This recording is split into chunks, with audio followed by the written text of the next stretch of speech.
Welcome back to the Patrick Reagan Show. For those of you sitting around wondering, it's Belinda Carlisle. It's the past lead singer of the Go-Go's. Somebody new. Who really cares? But back then it was Belinda Carlisle. Anyway, this last segment, I'm yielding to pressure, or not pressure, but temptation, and talking about gay marriage. And then now I'm going to talk about immigration.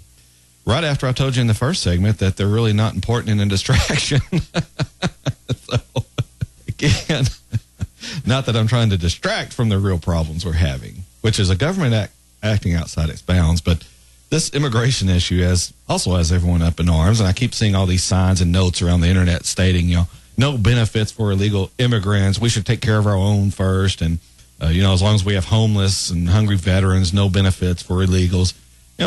This is to everyone in America. Living off the back of another person, whether they're an American or not, is not right.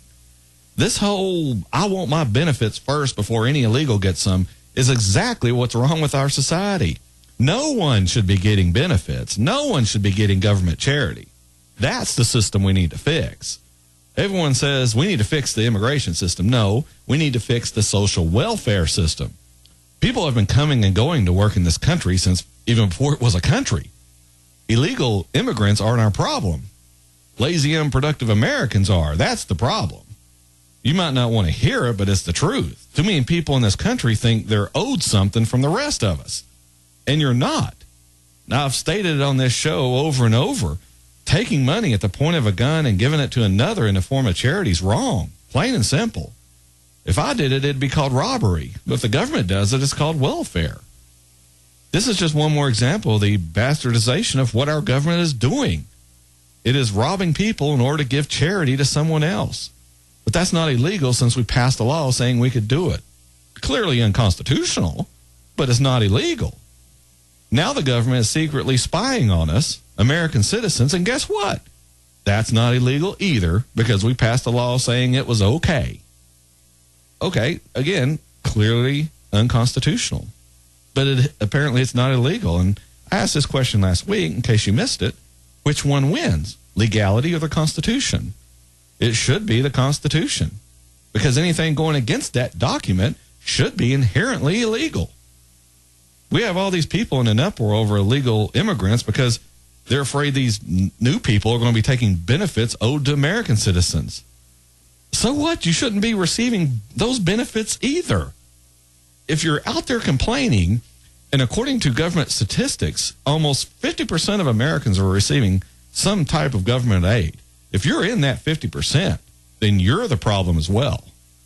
For the rest of the 50% who aren't receiving benefits, well, maybe Congress debating the immigration bill will wake you up to where you'll start making some noise to stop this welfare system altogether.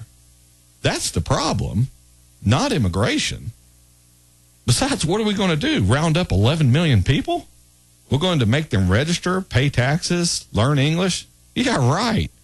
You're saying you're going to register people that are here now that didn't bother registering to come into this country in the first place.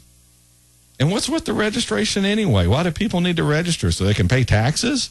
So the government can know where they are, what they're doing, where they're earning money and how much? The government it doesn't need to know this any more than it needs to know it about the people already here. We're already in the middle of a huge debate about whether the government is gathering too much information about the people in this country, and the answer is to gather even more? But, Patrick, you say, if they don't get on welfare, they'll take American jobs. If it's not welfare they're taking jobs. Well, isn't our country founded on freedom?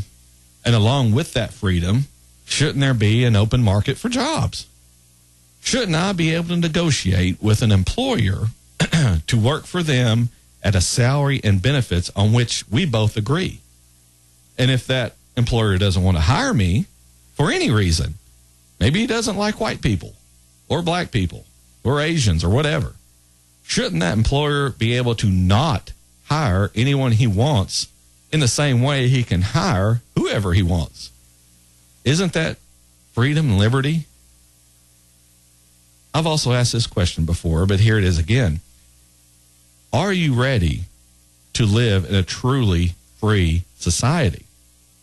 A lot of people aren't. In fact, most people aren't. If you are, then you're ready to understand and accept freedom. Both the beautiful, fulfilling freedom, along with the ugly and discriminatory freedom. They are two sides of the same coin. So if we're going to respect freedom and liberty of individuals to pursue happiness, then what's the problem?